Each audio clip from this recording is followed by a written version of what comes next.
Okay, another day, another dirt road, another little creek area winding behind the back of a vineyard, and it's the end of the day, and I can still walk. So, this is the quest for details. Welcome. Let's go rockhounding. Okay, we are in a beautiful setting. Again, we have one of California's most varietal and abundant riverbeds. We are on one of the branches of Upper Puta, and everything here, volcanic, sedimentary, everything, and everything that can happen to both of those. So yeah, literally what it looks like. There's just all kinds of stuff. I brought the hover bucket with us this evening. Got the spray bottle, got the dog leashes. Yep, mono wheel. The thing is so light you can actually grab it and just pick it up like that if you have to carry it through spots that have lots of foxtails. Here's a chunk of Canocti obsidian. You can tell because it has a lot of gray and stuff in it. But yeah, first find, piece of obsidian.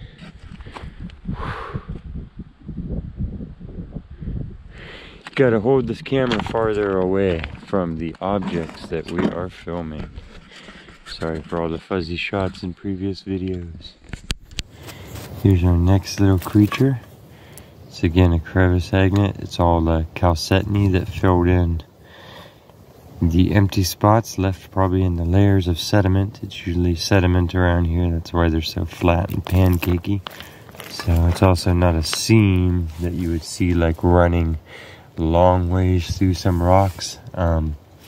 These are literally just little crevices and breaks that fill in. So thus crevice agate instead of seam agate, or any of the round agate varieties. You can see a little bit of the host rock still stuck in there. It's like a brown sandstone creature. This one's kind of cool. It's got little squares to it. It counts. It's kind of milky. You barely see the blue opalescence. Yeah, there's little side views of the layers.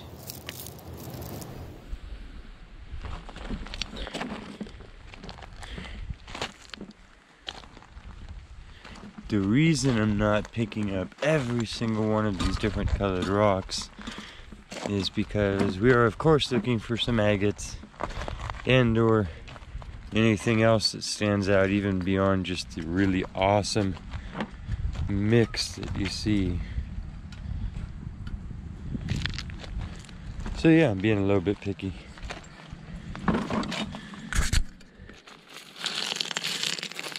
Oh, it's just a little chunk of green shirt. Again, one of the main ways to tell it's a green shirt and not a jasper without looking super close, as you can see the flat bedding of it from when it was laying as a sediment. Bowenite. Also a bowenite.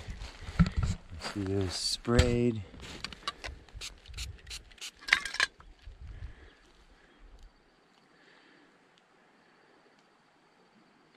Yep, this one's like sugar crystally, and this one's kind of an overlapping flake green. We'll take them.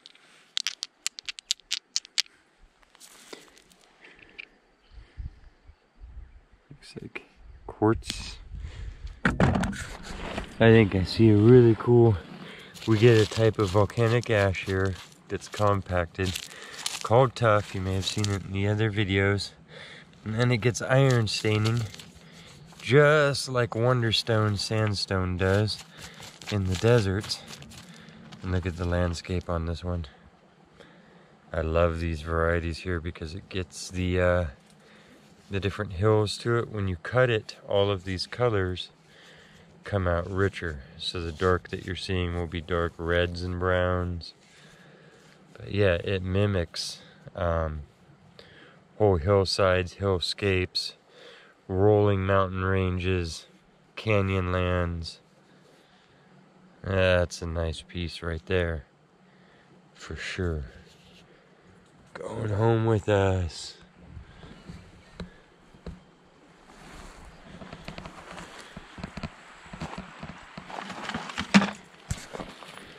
Mars is kind of leading the way here, but it's okay because they get you to some spots that you might not go by yourself. And look, we got agateness. Look, good boy, get it. Ooh, got an agate train, or an agate hound. Boom. Ooh, that's a good one. Good boys. Ooh, mosquito on my nose. I think that's the end of a Jack Johnson song. I think that's the end of every song that they sing in Hawaii. What am I talking about? The agate. Here's that agate. I gotta get you some beauty shots of this with the phone. Let me switch cameras here. Nice. Here it is on the phone camera. What are you, weird little thing? See a little round thing in there? You can see the lines around the edge there. Whoop.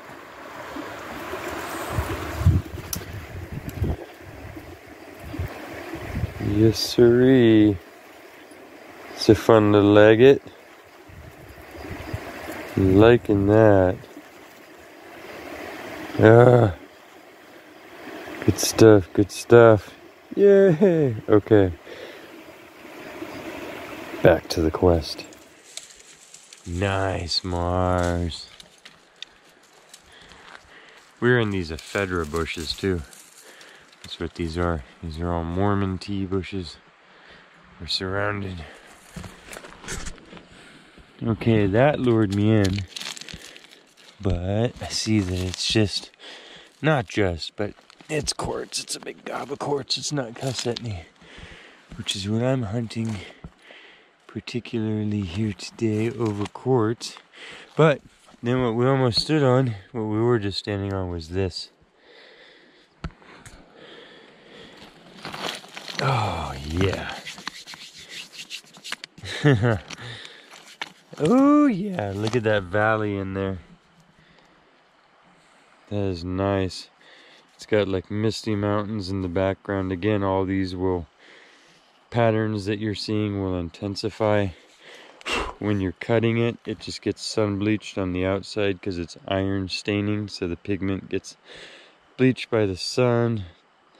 And that'll either look like a sandy mountain in the desert or literally pillars inside of a cave. Look at the 4 ranges. The mountain ranges here in the foreground.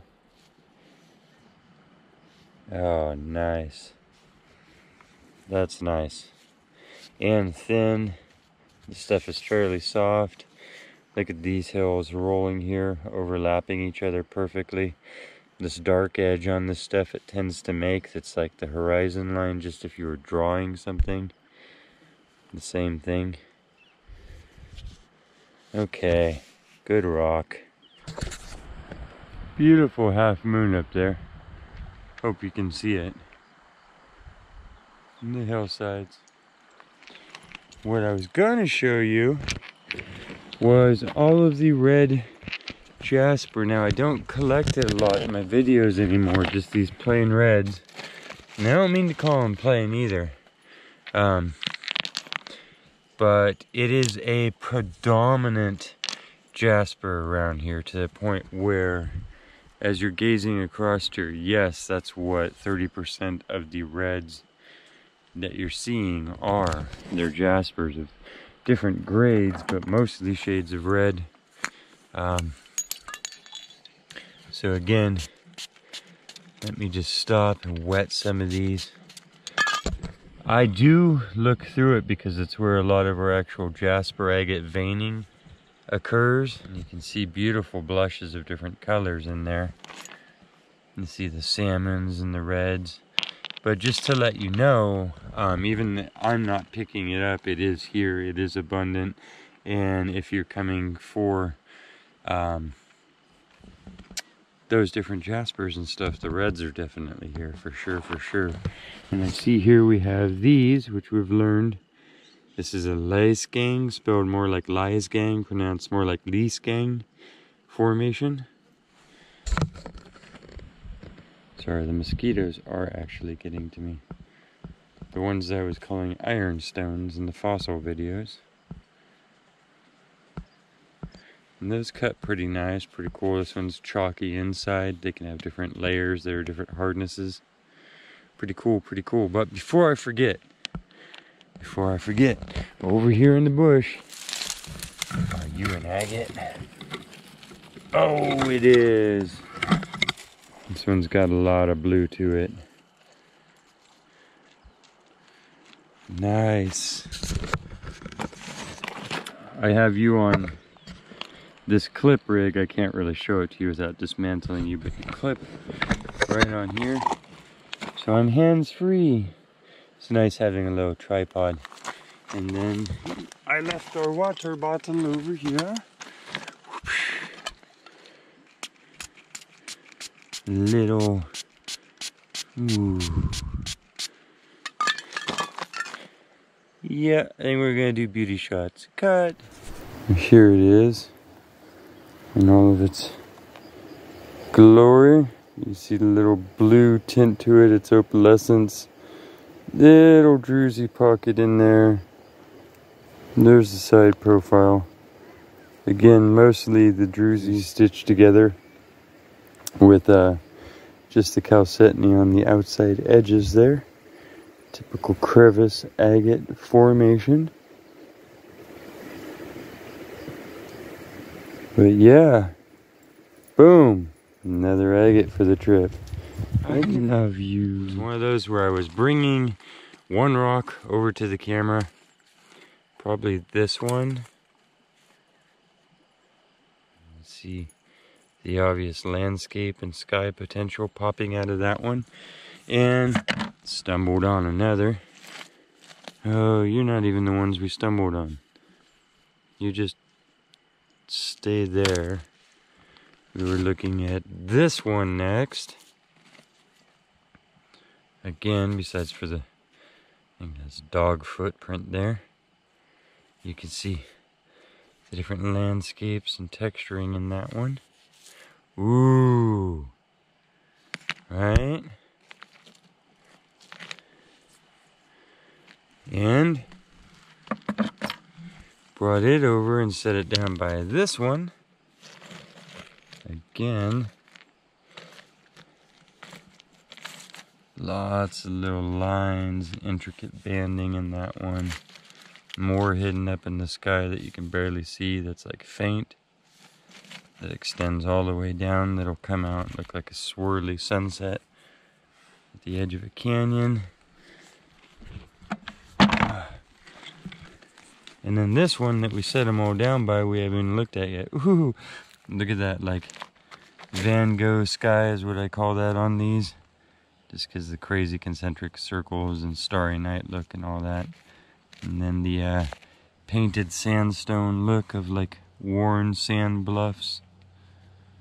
Oh, that's nice. That'll do. Here in the deep ephedra, I'm winding all through here, trying to get all the things I ain't got before. Mostly malaria, I think. Yellow piece of jasper, white quartz banding all through it. Just to show you the varieties that are out here. Okay, I was just giving the good blah, blah. I was just putting the good camera away. See, we're going back over gravel beds now that I like ran through gathering the loose ones on top. I'm slowing my eyes down, so do you see it yet? It's center. I'm assuming it's an agate that I'm leading up to and not a chunk of quartz. It is.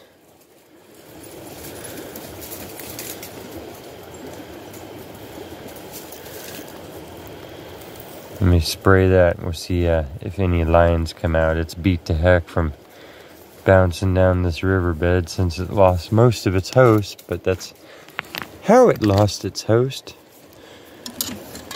It's like that'll wash out the blue.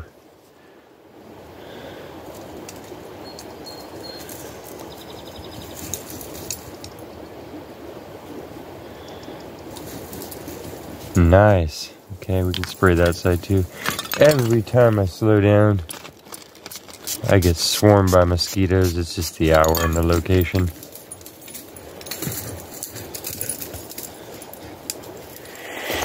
You see this glossy stuff we figured out in years past. This is actually the honey secreted by aphids and stuff on these plants. So you can see them above here on the stem, and they're gathered around and they secrete it, and that's also what ants come and harvest and farm them for, like cows. You can see they're actually covering this bush, but don't worry, because we're in nature. What I see here is I can see several different ladybugs, and I see the larval state. Let me see if I can get in here and not disturb these guys too much. Those are the larval state of soldier beetles. So they're going to wake up here and just feast, literally storm through here like an army and defend these plants. So it's pretty cool. But yeah, that's what those are. What are you? Little white something or other. The details. And more bowenite. That's what that gloss is. It's all plant sugars. Because that's what plants produce. When they make photosynthesis, they basically make starches, sugars like we run on. And so, yeah, it's a sugary world. Got some agateness in there. Do you see it? Yeah, it's kind of gobby and all mixed with the host rock, but you smell where I'm stepping in. We'll put that one right there. Okay. This might be the best of the day. We're just straight on to the beauty shot here. It is the best of the day. Well, you think about what we've found. Oh, come on. I think we're running out of water. You can see that patterning, that chalcedony patterning is so typical in this part of California, at least on the outside. And then you can see the different layering of the chalcedony. And this one, it's like it had host rock on the inside there too. See that same patterning? And that's completely worn away. So instead of being a geode, this is actually, oh, like a C. She looks like more of a V. Yeah, let me...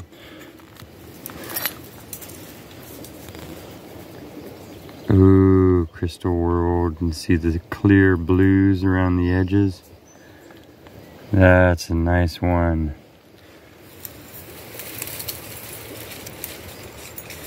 Yeah. Do we have any light left?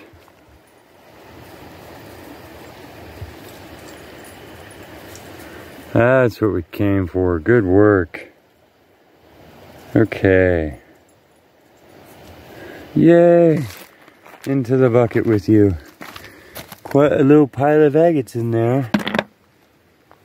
Lots of jasper and quartz mixes in this bed. This one now looks like it's kind of like a striped jasper creature. Why are you being so difficult?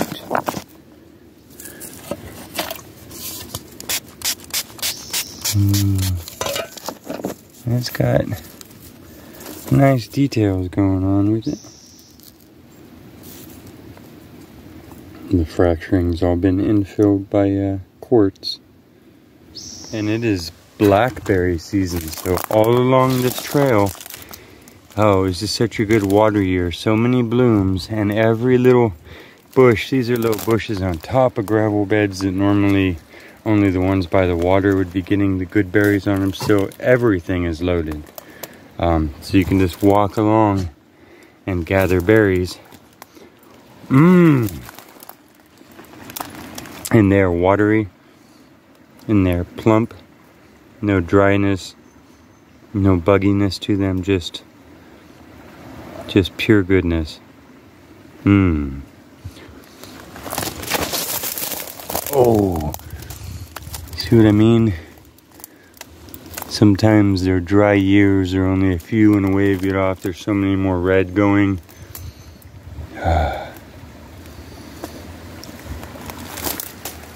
And the dogs are having some green grass. Okay, first thing here that I see,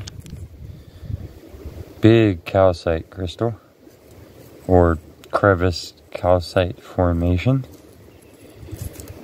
Just calcium instead of silicates filled that spot, that crevice. And then this, which is our first, it's got a very thin layer of calcitiny along the outside of what would have been the crevice, which is now just the bottom of what we can call an agate. And it's mostly a druzy, a hollowed out area, like half of the inside of a geode if the crevice was like a geode.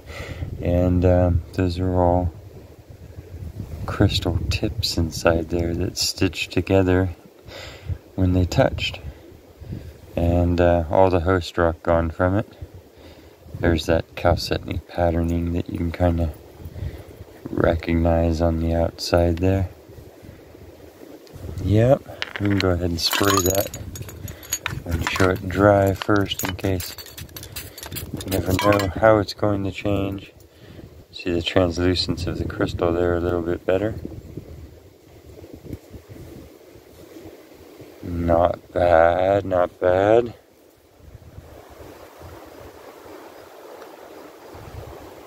A lot of the, this is calcification as well. Just the cement left in the water.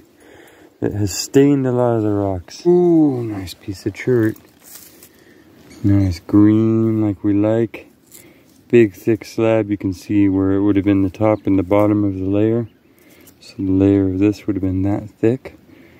It's displaying nice greens and grays overall mixed together. It can be every color. Nice California blue-green chert.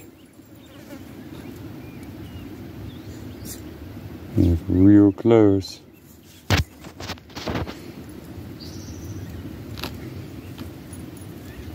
Some of those little dots and specks in there are little microfossils of the remnants of shells that did not completely dissolve. Remember the limestones and the chalks and stuff are from shallower waters where all the little decomposing microorganisms rain down and their whole body is there still mixed with the silicate and stuff. And then the chert comes from out deeper where all of their calciferous parts are dissolved by the deep acidic water that lies out in the depths, only in the depths. And so then just their siliceous wastes, the muck, the sludge rains down and forms these layers. So that they've been rendered into just a siliceous ooze, as they call it. And that's chert. That's why it's square and flat and identifiable. Well, we're kind of trapped by that way, so while the dogs roll in gross stuff that they found, we're working our way back this way, and look! Another big old agate. Sparkly druzy bed on the top of that puppy. Oh yeah. And then I can light the layers up. There'll be like a blue-ish tinted layer. Opalescently blue layer of calcitiny on the bottom there. Some more agate part. And then the quartz druzy on the top. Happy days.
Okay, just kind of letting the dogs choose the path here.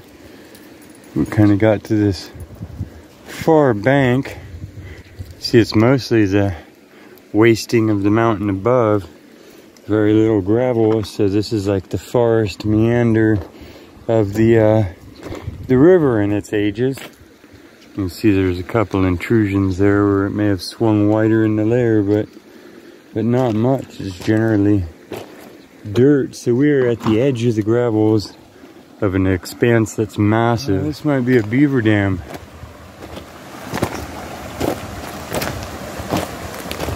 Sure enough, this is a beaver lake, which is actually really good for land if it's not land that you're trying to use for human reasons or whatever. What they end up doing is, I've spoken to old timers and they're like, oh yeah, they'll point out in the valley and they'll be like, this place used to be so lush and green. There was 3 beaver dams, you know, and it backs up the water, which means the water goes sideways into the land. It spills over the top as natural areas where fish end up getting by. I know everybody has different opinions on it, but again, we're out here in the middle of nowhere. So it's totally great that they've made this. This far south into California on the west coast, it's nice to see some of the beavers of the original Oregon Territory still hanging about. You have to take my word for it, but this is their food that they eat, is this this willow here, and then the front of it, see, this is the edge of the dam, so no matter how high they build it, it'll keep spilling around the edge. But you can see all the little chew marks on all these little logs, so they've hauled all these here and stacked them all the way across this waterway so that they could have a pool behind it. And this location in this state, this time of the year, this water just passes through. That's one of California's great issues, is that we have extreme amounts of water that fall here, but they rush down the rivers out to the ocean. So every time you slow down water, it's almost like slowing down money. It stays local for a second. It helps out the area for a second before moving on. And it used to be way slower because it used to have way more meanders. These things have been chased into their channels by the farmers and the ranchers and everybody else that, instead of having big swampy areas, chose one side of the old field and made that the creek bed. And so blah blah blah. But it's kind of nice to see the water pooling out and sticking around for a while, and you can just see the lushness that goes up beyond because of this. Okay, let's look for more rocks. It also means that we probably have to go up into all these foxtails and stickers and stuff, because that's probably a 10-foot deep pool running all the way up there now. So decisions.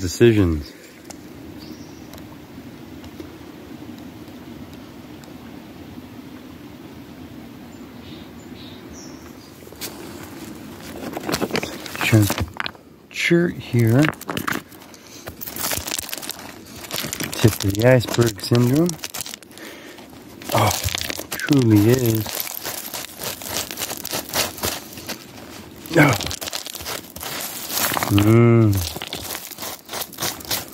Okay. Got that. Look at that green color. Nice. Let's go ahead and do that side because it looks so crystalline and pure. What are you covered in? You guys playing in the creek? Ooh. That's some good stuff. So yeah, that can go in the bucket for sure. Some California green chert goodness.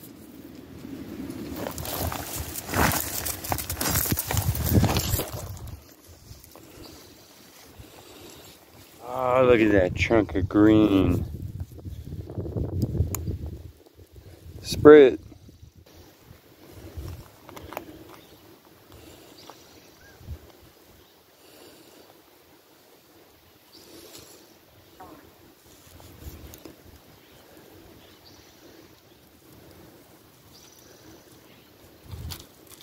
You guys almost ready to go?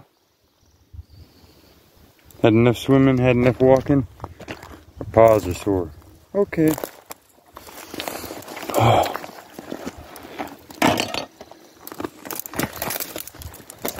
Couple more passes, boss? Okay. Come on. This is that. There's kind of irony crust on it. It is hard as heck. And look at the colors. So, the other camera died, and as was predicted, and I'm walking to avoid the mosquitoes. Me and the doggos are going to get out of here, so this is going to conclude this adventure. If you have stuck with me to this point through all of the rock hounding, stacking, and sorting, and babble and all of that, I appreciate it. You can always drop a like and a subscribe if you feel like it. For everybody who subscribed recently, I see the numbers are still going up, and that lets me know that I have people that want to see more of this, and that is a great boost. Thank you for everybody that's stuck with me to this point. I've been working a lot.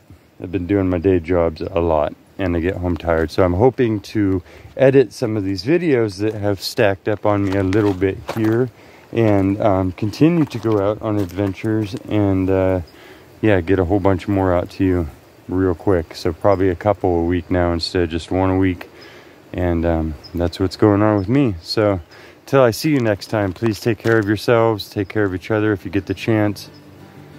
Quest on.